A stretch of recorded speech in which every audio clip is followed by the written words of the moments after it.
Spatial filtering encompasses another set of digital processing functions which are used to enhance the appearance of an image. Spatial filters are designed to highlight or suppress specific features in an image based on their spatial frequency. Spatial frequency is related to the concept of image texture. It refers to the frequency of the variations in tone that appears in an image. Rough textured areas of an image where the changes in tone are abrupt over a small area have high spatial frequencies, while smooth areas with little variation in tone over several pixels have low spatial frequencies. A common filtering procedure involves moving a window of a few pixels in dimensions, example 3 by 3 and 5 by 3 etc., over each pixel in the image, applying a mathematical calculation using the pixel values under that window and replacing the central pixel with the new value. The window is moved along in both the row and column dimensions, one pixel at a time, and the calculation is repeated until the entire image has been filtered and a new image has been generated. By varying the calculation performed and the weighings of the individual pixels in the filter window, filters can be designed to enhance or suppress different type of features. A low pass filter is designed to emphasize larger homogeneous areas of similar tone and reduce the smaller detail of an image. Thus, low pass filters generally serve to smooth the appearance of an image. Average and median filters, often used for radar imagery, are examples of low pass filters. High pass filters do the opposite and serve to sharpen the appearance of fine detail in an image. One implementation of a high pass filter first applies a low pass filter to an image and then subtracts the result from the original, leaving behind only the high spatial frequency information. Directional or edge detection filters are designed to highlight linear features such as roads or field boundaries. These filters can also be designed to enhance features which are oriented in specific directions. These filters are useful in applications such as geology for the detection of linear geologic structures. Image transformations. Image transformations typically involve the manipulation of multiple bands of data, whether from a single multispectral image or from two or more images of the same area acquired at different times, that is multitemporal image data. Either way, image transformations generate new images from two or more sources which highlight particular features or properties of interest better than the original input images. Basic image transformations apply simple arithmetic operations to the image data. Image subtraction is often used to identify changes that have occurred between images collected on different dates. Typically, two images which have been geometrically registered are used with the pixel brightness values in one image being subtracted from the pixel values in the other. Scaling the resultant image by adding a constant to the output values, that is 127 in this case, will result in a suitable difference image. In such an image, areas where there has been little or no change between the original images will have resultant brightness values around 127 mid-gray tones, while those areas where significant change has occurred will have values higher or lower than 127, that is brighter or darker depending on the direction of change in reflectance between the two images. This type of image transform can be useful for mapping changes in urban development around cities and for identifying areas where deforestation is occurring, as in this example. Image division or spectral rationing is one of the most common transform applied to image data. Image rationing services to highlight subtle variations in the spectral responses of various surface covers. By rationing the data from two different spectral bands, the resultant image enhances variations in the slopes of the spectral reflectance curves between the two different spectral ranges that may otherwise be masked by the pixel brightness variations in each of the bands. Healthy vegetation reflects strongly in the near infrared portion of the spectrum, while absorbing strongly in the visible red. Other surface types such as soil and water show near equal reflectances in both the near infrared and red portions. Thus, a ratio image of Landsat MSS band 7, that is near infrared 0.8 to 1.1 mm, divided by band 5, that is red 0.6 to 0.7 mm, would result in ratios much greater than 1.0 for vegetation and ratios around 1.0 for soil and water. Thus, the discrimination of vegetation from other surface cover types is significantly enhanced.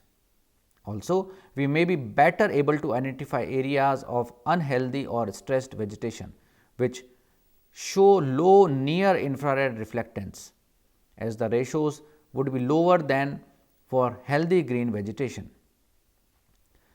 Another benefit of spectral rationing is that because we are looking at relative values or ratios instead of absolute brightness values, variations in scene illumination as a result of topographic effects are reduced. Thus, although the absolute reflectances for forest covered slopes may vary depending on their orientation relative to the sun's illumination, the ratio of their reflectances between the two bands should always be very similar. More complex ratios involving the sums of and differences between spectral bands for various sensors have been developed for monitoring vegetation conditions. One widely used image transform is the Normalized Difference Vegetation Index, that is NDVI, which has been used to monitor vegetation conditions on continental and global scales using the advanced very high resolution radiometer, that is AVHRR sensor on board the NOAA series of satellites. Different bands of multispectral data are often highly correlated and thus contain similar information. For example, Landsat MSS bands 4 and 5, that is green and red respectively, typically have similar visual appearances since reflectances for the same surface cover types are almost equal. Image transformation techniques based on complex processing of the statistical characteristics of multi-band data sets can be used to reduce this data redundancy and correlation between bands. One such transform is called principal components analysis. The objective of this transformation is to reduce the dimensionality, that is the number of bands in the data, and compress as much of the information in the original bands into fewer bands. The new bands that result from this statistical procedure are called components. This process attempts to maximize statistically the amount of information or variance from the original data into the least number of new components. As an example of the use of principal components analysis, a 7-band thematic mapper, that is TM dataset, may be transformed such that the first 3 principal components contain over 90% of the information in the original 7 bands. Interpretation and analysis of these 3 bands of data, combining them either visually or digitally, is simpler and more efficient than trying to use all of the original 7 bands. Principal component analysis and other complex transforms can be used either as an enhancement techniques to improve visual interpretation or to reduce the number of bands to be used as input to digital classification procedures. Image classification and analysis. A human analyst attempting to classify features in an image uses the elements of visual interpretation to identify homogeneous groups of pixels which represent various features or land cover classes of interest. Digital image classification uses the spectral information represented by the digital numbers in one or more spectral bands and attempts to classify each individual pixel based on this spectral information. This type of classification is termed spectral pattern recognition. In either case, the objective is to assign all pixels in the image to particular classes or themes. Example: water, coniferous forest, deciduous forest, corn, wheat, etc. The resulting classified image is comprised of a mosaic of pixels, each of which belong to a particular theme and is essentially a thematic map of the original image. When talking about classes, we need to distinguish between information classes and spectral classes. Information classes are those categories of interest that the analyst is actually trying to identify in the imagery, such as different kind of crops, different forest types or tree species, different geological units or rock types, etc. Spectral classes are groups of pixels that are uniform or near similar with respect to their brightness values in the different spectral channels of the data. The objective is to match the spectral classes in the data to the information classes of interest. Rarely is there a simple one-to-one match between these two types of classes. Rather, unique spectral classes may appear which do not necessarily correspond to any information class of particular use or interest to the analyst. Alternatively, a broad information class, example forest, may contain a number of spectral subclasses with unique spectral variations. Using the forest example, spectral subclasses may be due to variations in age, species and density, or perhaps as a result of shadowing or variations in scene illumination. It is the analyst's job to decide on the utility of the different spectral classes and their correspondence to useful information classes. Common classification procedures can be broken down into two broad subdivisions based on the method used: supervised classification and unsupervised classification. In a supervised classification, the analyst identifies in an imagery homogeneous representative samples of the different surface cover types of interest. These samples are referred to as training areas. The selection of appropriate training areas is based on the analyst's familiarity with the geographical area and their knowledge of the actual surface cover types present in the image. Thus, the analyst is supervising the categorization of a set of specific classes. The numerical information in all spectral bands for the pixels comprising these areas are used to train the computer to recognize spectrally similar areas for each class. The computer uses a spatial program or algorithm of which there are several variations to determine the numerical signatures for each training class. Once the computer has determined the signatures for each class, each pixel in the image is compared to these signatures and labeled as the class it most closely resembles digitally. Thus, in a supervised classification, we are first identifying the information classes which are then used to determine the spectral classes which represent them. Unsupervised classification in essence reverses the supervised classification process. Spectral classes are grouped first based solely on the numerical information in the data and are then matched by the analyst to information classes. Programs called clustering algorithms are used to determine the natural groupings or structures in the data. Usually, the analyst specifies how many groups or clusters are to be looked for in the data. In addition to specifying the desired number of classes, the analyst may also specify parameters related to the separation distance among the clusters and the variation within each cluster. The final result of this iterative clustering process may result in some clusters that our analyst will want to subsequently combine or clusters that should be broken down further each of these requiring a further application of the clustering algorithm. Thus, unsupervised classification is not completely without human intervention. However, it does not start with a predetermined set of classes as in a supervised classification. Data integration and analysis. In the earlier days of analog remote sensing, when the only remote sensing data source was aerial photography, the capability for integration of data from different sources was limited. Today, with most data available in digital format from a wide array of sensors, data integration is a common method used for interpretation and analysis. Data integration fundamentally involves the combining or merging of data from multiple sources in an effort to extract better and or more information. This may include data that are multi-temporal, multi-resolution, multi-sensor or multi-data type in nature.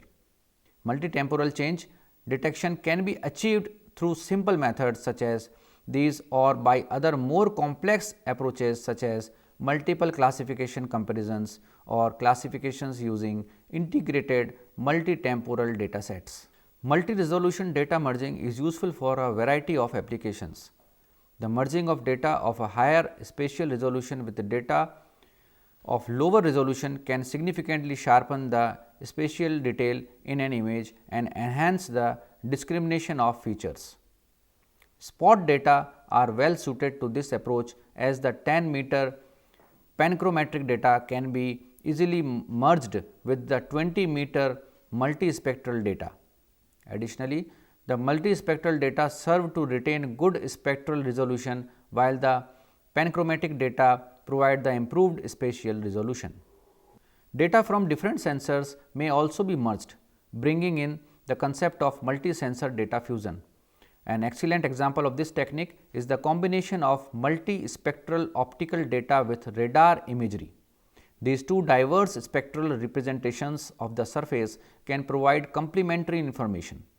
The optical data provides detailed spectral information useful for discriminating between surface cover types, while the radar imagery highlights the structural detail in the image. Applications of multi-sensor data integration generally requires that the data be geometrically registered either to each other or to a common geographic coordinate system or map base. This also allows other ancillary or supplementary data sources to be integrated with the remote sensing data.